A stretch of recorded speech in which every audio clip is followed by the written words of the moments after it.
அஸ்ஸலாமு அலைக்கும் வரஹ்மத்துல்லாஹி வபரகாத்துஹு. அல்ஹம்துலில்லாஹி ரப்பில் ஆலமீன். செல்ல குழந்தைங்களா, இன்றைக்கி நம்ம என்ன பார்க்க போகிறோம்? அஸ்மாவுல் ஹுஸ்னா, அல்லாஹ்வின் திருநாமங்கள்.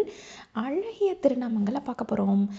அல்லாஹுக்கு எவ்வளவு அழகான பெயர்கள் இருக்குது. அவனுடைய வல்லமையும் நம்ம புரிஞ்சுக்க போகிறோம். அவனுடைய சிஃபத்தை, பண்புகளையும் குணங்களையும் நம்ம தெரிஞ்சுக்க போகிறோம். பார்க்கலாமா? இப்போது 11லேருந்து 20 வரைக்கும் நம்ம இன்ஷா அல்லாஹ் தெரிஞ்சுக்க போகிறோம். அல் முசவ்விர், உருவம் அமைப்பவன். அல் மலிக், சர்வ வல்லமை பொருந்திய அரசன். அல் மலீக், சர்வ வல்லமை பொருந்திய அரசன். அர் ராசிக், ரிசுக்கு வழங்கக்கூடியவன். அர் ரஸாக், அதிகமாக ரிசுக்கு வழங்கக்கூடியவன். அல் அஹத், தனித்தவன். அல் வாஹித், ஒருவன். அஸ் சமத், தேவையற்றவன். அல் ஹாதி, வழிகாட்டுபவன். அல் வஹாப், அதிகமாக வாரி வழங்குபவன். இன்னொரு தடவை சொல்லமா? அல் முசவ்விர், உருவம் அமைப்பவன். அல் மலிக், சர்வ வல்லமை பொருந்திய அரசன். அல் மலீக், சர்வ வல்லமை பொருந்திய அரசன். அர் ராசிக், ரிசுக்கு வழங்கக்கூடியவன். அர் ரஸாக், அதிகமாக ரிசுக்கு வழங்கக்கூடியவன். அல் அஹத், தனித்தவன். அல் வாஹித், ஒருவன். அஸ் சமத், தேவையற்றவன்.